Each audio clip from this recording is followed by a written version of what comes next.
The year was 2387.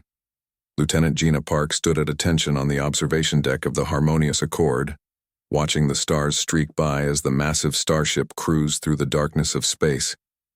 She was the only human aboard, surrounded by beings from 17 different worlds, most of whom barely acknowledged her existence. "Approaching Tau Ceti system," announced the ship's AI in its melodious voice. "All diplomatic personnel prepare for arrival protocols." Gina straightened her uniform and felt the familiar weight in her hidden pocket. Her fingers brushed against the cool metal of her great-grandfather's Colt 1911 pistol, a family heirloom that had survived 2 world wars on Earth and been lovingly restored by each generation. She wasn't supposed to have it aboard, but something about this mission made her uneasy. The Harmonious Accord wasn't just any ship. It was the pride of the Galactic Confederation, a floating embassy designed to impress and intimidate in equal measure.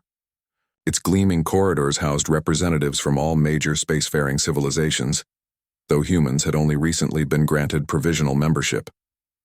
"Park, you're needed in the diplomatic suite," came a message on her communicator. It was Captain Do-hyun, her direct superior and one of the few aliens who treated her with anything resembling respect. As she made her way through the ship's winding corridors, she caught the familiar looks, sideways glances from beings with too many eyes, dismissive gestures from species with fluid bodies that rippled with disdain. Humans were the newcomers, the primitives who had stumbled onto faster-than-light travel only decades ago, while others had been crossing the stars for millennia. The diplomatic suite buzzed with activity. Tall, elegant Sylvians with their iridescent skin mingled with the stocky Bariduns, whose culture valued bluntness above all else. In the corner, a cluster of Meridians hovered slightly above the floor, their bioluminescent tendrils pulsing with conversation. "Ah, the human arrives," said Commander Taiho, his voice translator barely masking his condescension. As the senior representative of the Vex Imperium, he wielded considerable influence within the Confederation. His species resembled humanoid tigers with slate-blue fur and eyes that gleamed with ancient intelligence. "Perhaps you can explain your species' peculiar approach to the mining rights we're discussing with the Tau Cetians?" Before Gina could answer, an alarm blared. "Security breach in Level 4, announced the ship's AI. "All personnel report to stations." Captain Do-hyun appeared at her side. "Random contraband scan. Someone brought something unauthorized aboard." His 8 eyes blinked in sequence, a sign of annoyance in his species.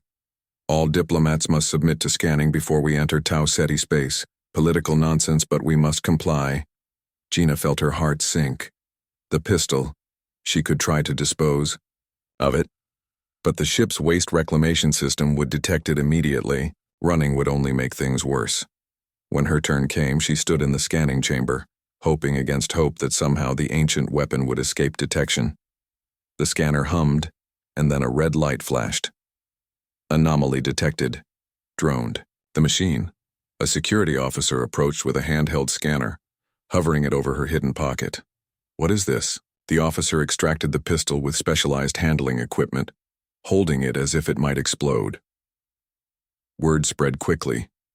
Within minutes, a crowd of diplomats and officers had gathered, staring at the antique weapon displayed on the security table. "Is that a projectile weapon?" asked one junior officer, his translator struggling with the concept. Commander Taiho pushed through the crowd, his powerful frame commanding respect. He stared at the pistol, then at Gina, his whiskers twitching with amusement. "This," he said, addressing the gathered crowd, "is what humans used to fight wars with. They propelled small metal pieces using chemical explosions." He turned to the crowd. "Their ships still use combustion as backup systems. Their emergency protocols involve physical switches. They're barely out of their technological infancy." Laughter rippled through the gathering, some species making sounds like bells chiming, others emitting low rumbles or flashing colors. "All at Gina's expense, may I?" asked Taiho, gesturing to the weapon. The security chief nodded and the commander picked up the pistol, turning it in his 6-fingered hands. "So primitive. The design is inefficient. The materials are crude." He aimed it at the wall in a mocking gesture. Our children play with more sophisticated toys. More laughter. Gina stood straight-backed, her face burning. It was my great-grandfather's, she said simply. It's a family treasure. Ah yes, humans and their attachment to physical objects, Tejo said dismissively. Tell me, Lieutenant Park, what use is this antique in an age of particle beams and plasma weapons? Why carry this museum piece? Gina met his gaze steadily. Because some old things still work when new things fail. Tejo handed the weapon back to the security chief with a flourish. Confiscate it for the duration of our mission. Return it when we reach Coalition space again. He turned to the crowd. Come, let's prepare for the negotiations. We have real weapons if they're needed. As the crowd dispersed, Captain Doyen approached Gina. That was foolish, he said quietly. All 8 eyes focused on her. But I understand sentiment. My family has treasures too. He hesitated. I've overridden the confiscation. The weapon will be stored in your personal locker. Don't make me regret this. Gina nodded gratefully, watching, as the security officer carefully placed her pistol in a containment field. Little did any of them know how soon that ancient weapon would prove its worth. The diplomatic reception in the Grand Hall of the Harmonious Accord was in full swing as they entered orbit around Tau Ceti's 4th planet. Gina stood at her post, near the entrance, watching the elaborate display of interspecies politics unfold. The room sparkled with bioluminescent decorations specially designed to please the visual senses of all 17 species present. Quite the show, isn't it? Said Yunki, a junior communications officer who had been friendly to Gina since her arrival. His translucent skin flushed blue with excitement. First contact with the Tau Cetians after their civil war. Historic stuff. Gina nodded, her eyes scanning the crowd. Commander Tejo stood in the center, towering over most delegates, his blue fur groomed to perfection as he gestured dramatically to a group of impressed listeners. Ever since the incident with her pistol 2 days ago, he'd gone out of his way to make snide remarks about human technology whenever she was in earshot. The Tau Cetian ambassadors are boarding now, announced the ship's AI. A hush fell over the gathering. Gina's communicator buzzed softly. Captain Do-hyun's voice came through. Park, we're detecting some unusual energy readings from the approaching shuttle. Could be nothing, but be alert. The massive doors to the reception hall slid open, revealing the Tau Cetian delegation. Tall, elegant beings with pearlescent skin that seemed to shift colors in the light. Their reputation as master artists and philosophers had spread throughout the galaxy, which made their recent brutal civil war all the more shocking. The lead ambassador stepped forward, his long robes trailing behind him. We bring greetings from... That's when everything went wrong. A blinding flash erupted from devices hidden within the Tau Cetian delegation's ceremonial staffs. Gina's vision went white, then gradually returned to show chaos unfolding. All around the hall, electronic systems were shutting down, lights flickering, translation devices failing, even the artificial gravity stuttering momentarily. EMP. Attack! Gina shouted, but her voice was lost in the confusion as the false ambassadors pulled weapons from beneath their robes. These weren't Tau Cetians at all. Their pearlescent skin rippled and dissolved, some kind of advanced holographic disguise. In their place stood raiders from the Outer Rim, notorious pirates known for their technological sabotage tactics. The ship's emergency lights activated, simple chemical reactions rather than electronic, casting an eerie red glow across the now chaotic hall. Nobody move, shouted the raider captain, a scarred humanoid with cybernetic implants covering half his face. This vessel is now under our control. Commander Tejo stepped forward, activating his personal sidearm, a sleek, energy pistol that was the envy of the Confederation fleet. He pointed it at the Raiders' leader and pressed the trigger. Nothing happened. The Raider captain laughed, the sound echoing unnaturally. Looking for this? He held up a small device. Targeted electromagnetic pulse. Your fancy weapons are just expensive paperweights now. The realization spread through the crowd like a wave. None of their advanced weapons would work. The raiders, meanwhile, brandished crude-looking projectile guns not unlike Gina's confiscated pistol. "All of you on your knees," ordered the captain. "We know who's valuable here, the rest are expendable." Gina's mind raced. Her pistol was in her personal locker, just 2 corridors away. If she could reach it. A hand grabbed her arm. It was Hyunki, his skin now a pale, frightened white. "What do we do?" he whispered. "When I move, create a distraction," she whispered back.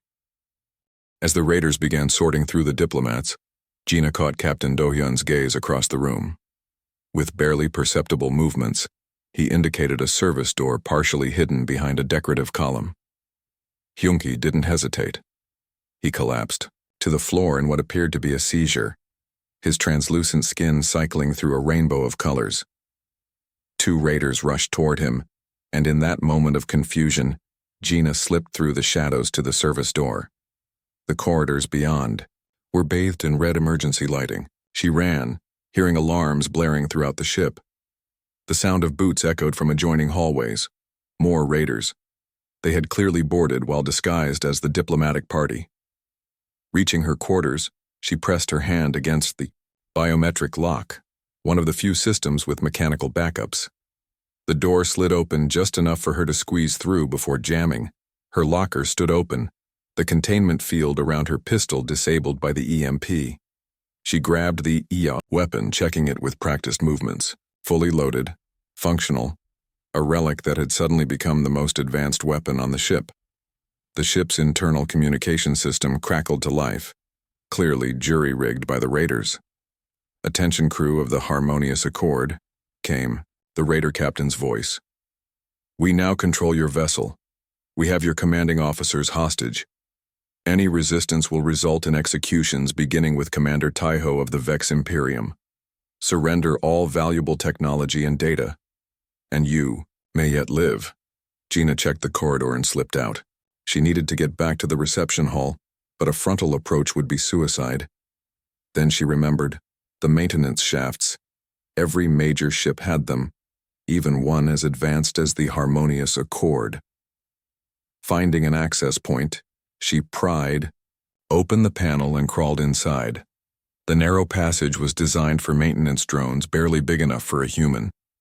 As she navigated the claustrophobic space, she could hear fragments of communication from throughout the ship.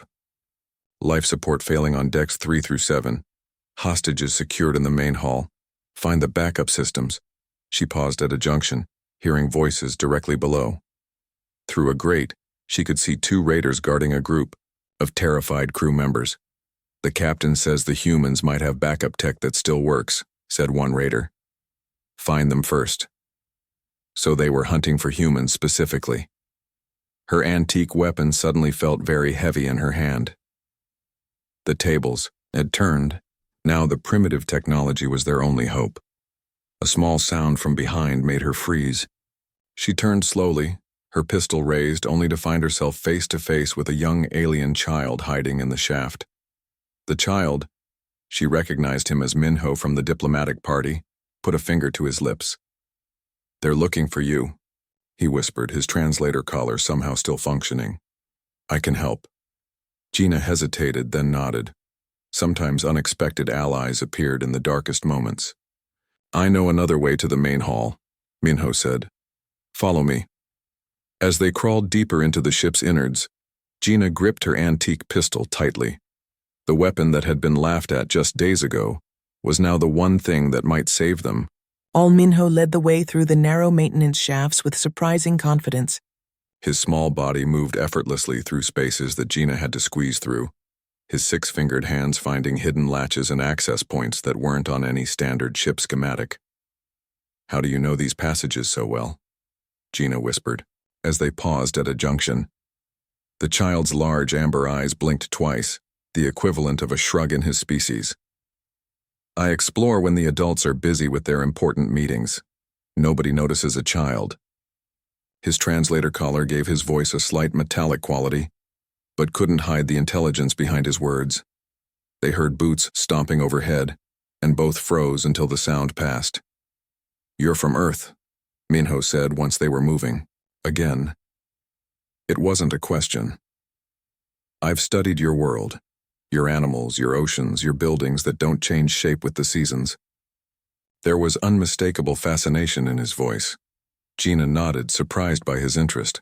Most species saw Earth as a backwater planet barely worth mentioning. That's your weapon, isn't it? Minho pointed to the pistol. The one they all laughed at in the security room. I was watching from the ventilation shaft above. You were spying on a security screening? Gina couldn't help but smile despite their situation. I spy on everything. That's how you learn. He stopped at another junction, his head tilted as if listening. 3 raiders ahead, guarding the path to the main reception hall. Gina checked her pistol again, a nervous habit she'd developed during basic training. We need to find another way around. No need. Minho pointed to a narrow duct above them. That leads directly to the service area behind the reception hall. But there's a problem. He hesitated. It gets very small. Too small for you. Gina's heart sank. So close, yet still out of reach. I could go, Minho offered quietly. I could tell you what I see. She shook her head immediately. Absolutely not. It's too dangerous. These raiders shoot first and ask questions never. Minho's skin rippled with blue patterns, a sign of determination in his species. My parents are in that hall. So is every important person on this ship. I'm not just a child. I'm a citizen of the Confederation too. His words struck her. How often had she felt dismissed because humans were seen as too young, too primitive to have a real voice in galactic politics? A sudden explosion rocked the ship, throwing them both against the wall. Emergency klaxons began blaring even louder. They're destroying the ship systems one by one, Gina realized. We're running out of time. Minho placed his hand on the metal wall, feeling the vibrations. Life support is failing in sections. They're not here for hostages. They want to cripple the ship and take what they want before anyone can respond. Gina made a decision. Okay, new plan. We both go toward the reception hall. Together. They navigated through increasingly damaged sections of the ship. In some areas, exposed wiring hung from ceilings, and the emergency lighting flickered ominously. They passed crew members huddled in secure rooms, too frightened to attempt escape. There's something I don't understand, Minho said as they crawled through a particularly tight passage. Why does your weapon still work when all of the others don't? Gina paused, thinking how to explain it simply. My pistol is mechanical, not electronic. It uses a chemical reaction to fire a projectile, gunpowder that explodes when struck. There's no circuitry to disrupt. Minho's eyes widened with understanding. So simple, yet perfect for this situation. He studied the weapon with new appreciation. Will you show me how it works? They found a small maintenance alcove where they could rest for a moment. Gina checked that the safety was on, then carefully demonstrated the pistol's operation. This is the safety. It prevents accidental firing. This is the magazine release. This is the slide. She went through each component methodically, surprised by how intently Minho observed. My species has perfect mechanical memory, he explained, noticing her surprise. Show me once and my body remembers forever. Like muscle memory, but better, Gina nodded. Still, watching isn't the same as doing. It has a strong recoil. It pushes back hard when fired. Like this. Minho took the unloaded pistol and mimicked her exact grip and stance perfectly, even adjusting for the weight difference between their bodies. Gina blinked in astonishment. That's incredible. A crackling sound came over the emergency communication system. The raider captain's voice echoed through the ship. Attention, crew. We have begun executing hostages. Commander Taiho will be next unless all engineering personnel surrender immediately. Minho's skin went pale. My parents are engineers. Gino took back her pistol and checked the ammunition one last time. 8 rounds. Not much against what could be dozens of raiders, but it might be enough to create a distraction. They continued their journey, moving faster now, driven by urgency. As they approached the access point nearest the reception hall, they could hear voices, the raiders arguing among themselves. The ship's core is destabilizing faster than expected, one said. We need to finish this and go. Not until we find their backup systems, another replied. The captain wants their emergency protocols. Humans supposedly build redundancies into everything. Gina glanced at Minho, whose expression had grown determined. I have an idea, he whispered. They're expecting resistance from the crew, from adults, but not from me. No, Gina said firmly. I'm not putting you in danger. You won't be, Minho insisted. I can fit through spaces you can't. I can move without being noticed.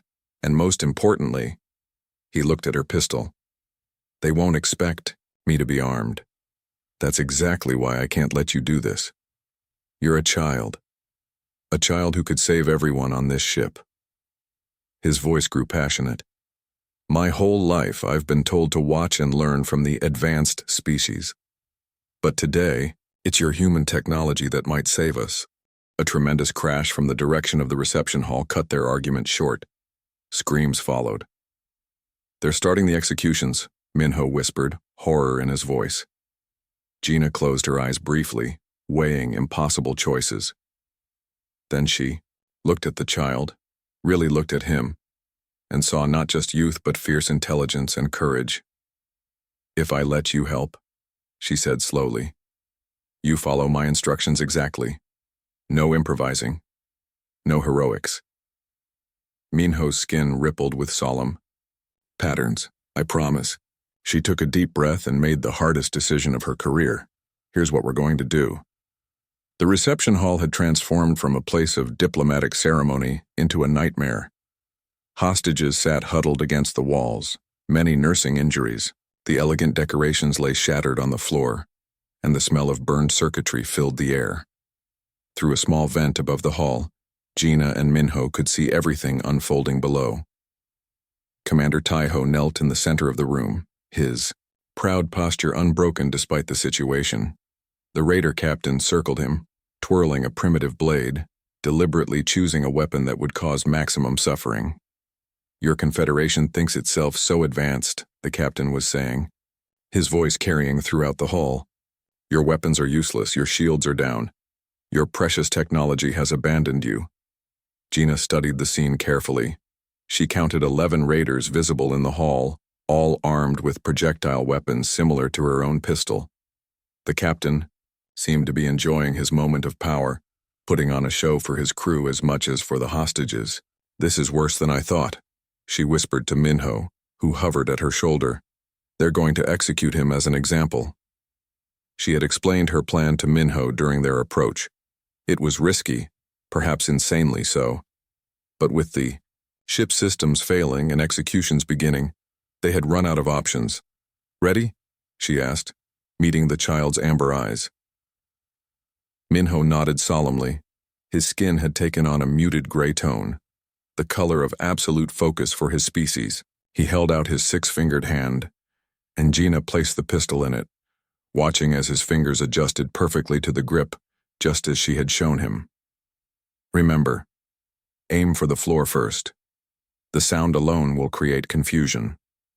Only if, absolutely, necessary should you aim at a person, and then only at their legs. She hated putting this responsibility on a child, but Minho's smaller size meant he could reach the captain through spaces she couldn't access. I understand, he said, his voice steady. Sound first. Legs only if needed. I'll create a distraction on the far side of the hall. When everyone looks my way, you move into position behind the serving station. Wait for my signal. Minho tucked the pistol carefully into the specialized pouch they had fashioned from torn maintenance coveralls. With one last determined look at Gina, he slipped into a narrow vent shaft that would take him to the floor level. Gina moved quickly to her position on the opposite side of the hall. Through another maintenance panel, she could see the raider, Captain now holding his blade against Commander Taiho's throat. I'm going to make an example of you, the captain was saying. So the rest of your precious Confederation understands what happens when they ignore the outer rim systems. She needed to act now. Reaching into her pocket, she withdrew the small power cell she had salvaged from a damaged section of the ship. Overloading it would create a substantial flash and noise. Not enough to hurt anyone, but perfect for a distraction. With careful movements, she crossed the wires as she'd been taught in basic training. The cell began to hum ominously. She tossed it through a ventilation grate toward the far corner of the hall and covered her ears. The resulting pop and flash was impressive, bright enough to momentarily blind anyone looking in that direction. As predicted, all the raiders turned toward the noise, weapons raised. "Check it out," the captain barked, pointing 3 of his men toward the disturbance. Through the confusion, Gina saw Minho slip from his hiding place and dart between decorative columns toward the central area. His movements were so fluid and silent that not a single raider noticed the small figure positioning himself behind a toppled serving table just meters from where the captain stood with his blade still pressed against Taiho's throat. "Just another equipment failure," one raider called back after investigating the flash. "The ship's coming apart." The captain turned his attention back to Commander Taiho. "Where were we?" "Ah, yes. Your execution." Gina held her breath. Minho was in position, but now came the most dangerous part. She needed to draw attention to herself in a way that would momentarily distract the raiders without putting the hostages at risk. She made her decision and slammed her maintenance tool against the metal duct, creating a resounding clang that echoed through the hall. "Up there, in the ventilation," shouted one of the raiders, pointing toward her position. It was the moment they'd been waiting for.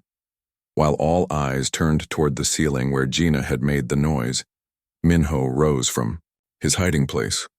His small frame stood unwavering as he brought up the pistol with perfect form, exactly as Gina had demonstrated. The raider captain turned, his expression changing from anger to disbelief, and then to amusement when he saw the small child holding the antique weapon. Well, he laughed. "The Confederation sends its younglings to fight now." His men joined in the laughter, their weapons lowering slightly at the seemingly absurd sight. Commander Taiho's eyes widened as he recognized both the child and the weapon. It was the same primitive pistol he had mocked days earlier. "Put that down before you hurt yourself, little one," the captain said, his tone mockingly gentle. "That's not a toy." Minho didn't flinch. His amber eyes were steady, his 6-fingered grip on the pistol perfect.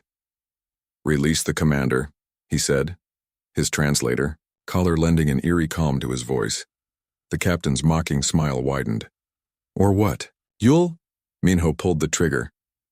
The sound was devastating in the enclosed space, a sharp crack that none of the younger aliens had ever heard in person. Most energy weapons discharged with hums or high-pitched whines, but this was a physical explosion that reverberated through bone and tissue. The bullet struck the floor exactly where Minho had aimed, sending fragments of expensive deck plating flying. The raiders flinched back instinctively, unused to weapons that created such visceral noise and physical impact. In that moment of shocked silence, Gina burst from her hiding place, landing on 2 raiders and knocking them unconscious with precise strikes. The hostages, seeing this sudden turn of events, began to move. The captain recovered quickly and lunged for Minho, but Commander Taiho, who had been waiting for exactly such an opportunity, swept the raider's legs from under him. With a powerful movement, the blade clattered across the floor. "Fire again!" Gina shouted to Minho. The child's second shot went into the ceiling, creating another thunderous crack that seemed to galvanize the hostages into action. Even without weapons, they outnumbered the raiders. Captain Do-Yun led the charge, his 8 limbs taking down a raider with practiced efficiency. The raiders' advantage had been the hostages' fear and their own superior weaponry. With both factors suddenly neutralized, the tide turned quickly. Minho stood his ground as chaos erupted around him, the pistol now aimed steadily at the raider captain who lay pinned under Commander Taiho's considerable weight. "Impossible," the captain spat, staring at the antique weapon in the child's hands. "That technology is centuries old." "Sometimes," Minho said, perfectly echoing Gina's words from days before. "Old things still work when new things fail." 3 days after the attack, the Harmonious Accord limped into the nearest Confederation outpost. Emergency repair crews had worked around the clock to restore basic systems, but the ship would need months in dry dock before it could return to diplomatic service. For now, the crew and passengers were just grateful to be alive. Gina stood in the observation lounge, watching through the window as teams of engineers swarmed over the ship's damaged hull. Her reflection showed dark circles under her eyes. She hadn't slept much since the attack. Every time she closed her eyes, she saw Minho standing there with her pistol, his small frame unflinching as he faced down killers. Lieutenant Park. The voice was unmistakable, the deep, resonant tones of Commander Taiho. She turned to find him standing in the doorway, his blue fur immaculately groomed despite the circumstances. "Commander?" she said, snapping to attention out of habit. At ease. He walked over to stand beside her at the window. For a long moment, neither spoke. "I've been authorized to inform you," he finally said, "that there will be a commendation ceremony tomorrow. The Confederation Council wishes to recognize certain acts of bravery." Gina nodded. "Minho deserves it. Without him—" "I was referring to you, Lieutenant," Taiho interrupted, "though the child will also be recognized." She turned to face him directly. "Sir, with all due respect, without Minho's courage, without your weapon," Taiho corrected, "and your willingness to trust a child when most adults would not, we would all be dead." His whiskers twitched, a sign of strong emotion. "You are both being honored." He reached into a pocket of his uniform and withdrew her pistol, now cleaned and polished. He held it awkwardly, as if unsure how to properly present it. "This has been officially cleared for your possession," he said. "No more hiding it in lockers." Gina accepted the weapon, feeling its familiar weight. "Thank you, Commander." Taiho seemed to struggle with his next words. "I feel I owe you an apology, Lieutenant. I mocked your attachment to this historical artifact, called it primitive, useless." "You weren't wrong about it being primitive," Gina said with a slight smile. "No, but I was wrong about it being useless." The commander's ears flattened, a gesture of humility rarely seen from his species. When technology becomes too complex, too interconnected, it creates vulnerabilities. Your human stubbornness in maintaining knowledge of older systems. He paused. "It saved us all." Before Gina could respond, the door slid open again. Minho burst in, his skin rippling with excited patterns of blue and gold. 2 adults of his species followed, their expressions a mixture of pride and lingering concern. "Lieutenant Park," Minho exclaimed, rushing over. "They're letting me keep the shell casings as souvenirs." Gina smiled, ruffling the child's head tentacles. "Quite the collector's item." "These are my parents," Minho said, gesturing to the 2 adults who bowed respectfully. "I've told them everything about Earth weapons and how they don't need electronics and how the sound alone was enough to scare the raiders and—" "Minho," his mother interrupted gently. "Remember your breathing." The child took a deep breath, his excitement visibly contained with effort. "My parents want to thank you," he said more calmly, "for trusting me." Gina knelt to be at eye level with the child. "You earned that trust. Not many adults would have shown your courage." Commander Taiho cleared his throat. "The real question is what happens next. The raiders will be tried and sentenced, of course, but this incident exposes a vulnerability throughout our fleet." "I've been thinking about that," Gina said, rising to her feet. "My species has a saying, don't put all your eggs in one basket." Minho's translator collar struggled briefly with the idiom before he nodded vigorously. "Redundancy. Multiple systems using different technologies." "Exactly," Gina confirmed. "We've become too dependent on a single technological path. When that path is disrupted, we become helpless." Taiho finished, his tone somber. "The Confederation Council is already discussing the implementation of backup systems across all vessels, mechanical alternatives, redundancies." He looked uncomfortable. "We may need to consult with human engineers." The admission clearly cost him something, but Gina chose not to remark on it. Instead, she turned to Minho's parents. "Your son has a remarkable understanding of mechanical principles. He replicated complex movements after seeing them just once." Minho's father nodded proudly. "Our species has evolved to learn through physical observation. In our ancient past, we survived by copying the hunting techniques of apex predators. I have a proposal, Gina said. What if we established a cultural exchange program? Not just for diplomats and officials, but for engineers and scientists. A way to share technological approaches across species. An interesting notion, Taiho said, his whiskers twitching thoughtfully, though I suspect some will resist. Let them resist, Minho's mother said unexpectedly. My child nearly died because we became complacent, because we thought our way was the only way. The conversation was interrupted by an announcement over the outpost's communication system. Attention all personnel from the Harmonious Accord. The Confederation Council representatives have arrived. All decorated individuals please report to Conference Hall A for the ceremony preparation. As they walked together through the corridors, Gina noticed a profound difference in how the alien crew members regarded her. Where once there had been dismissive glances or polite indifference, now there were respectful nods and even a few tentative smiles. They're seeing you differently now, Minho observed quietly, walking beside her. They're seeing all humans differently. It shouldn't have taken a crisis, Gina replied. But it often does, said Taiho from behind them.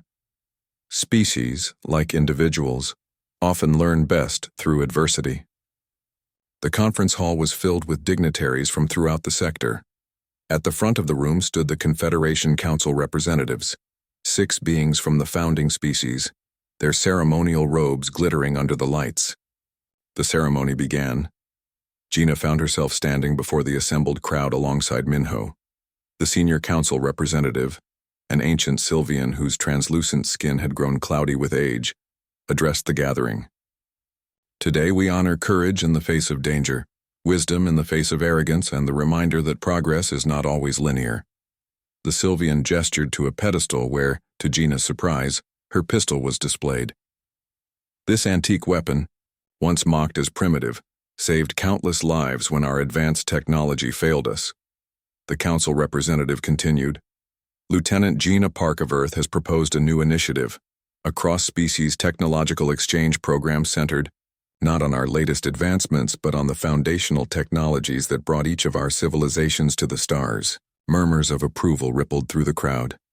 And young Minho, the representative added with a gentle smile toward the child, has been offered the honor of being the first non-human student at Earth's Historical Engineering Academy, where his perfect recall will help preserve knowledge that might otherwise be lost. Minho's skin rippled with patterns of joy so bright they nearly glowed. His parents beamed with pride. After the ceremony, Gina found herself back at the observation window, watching repair crews continue their work. Commander Taiho joined her again, his posture more relaxed than she had ever seen it. Your pistol will be returned to you after its brief exhibition, he said, though I believe the Confederation Museum has requested it be displayed there eventually. Gina smiled. My great-grandfather would have been amazed to know his old service weapon would one day be in an interstellar museum. Not as a curiosity, Taiho emphasized, but as a reminder. The oldest solutions sometimes remain the most reliable. He hesitated, then added, Perhaps your species has more to teach us than we realized. As the stars wheeled slowly beyond the window, Gina felt a shift, not just in how others saw her, but in how she saw herself. She had always been proud of her heritage, even when others dismissed it. Now that pride was tempered with a deeper understanding. Progress wasn't about discarding the past, but building upon it. Sometimes the most important lessons came from the oldest teachers.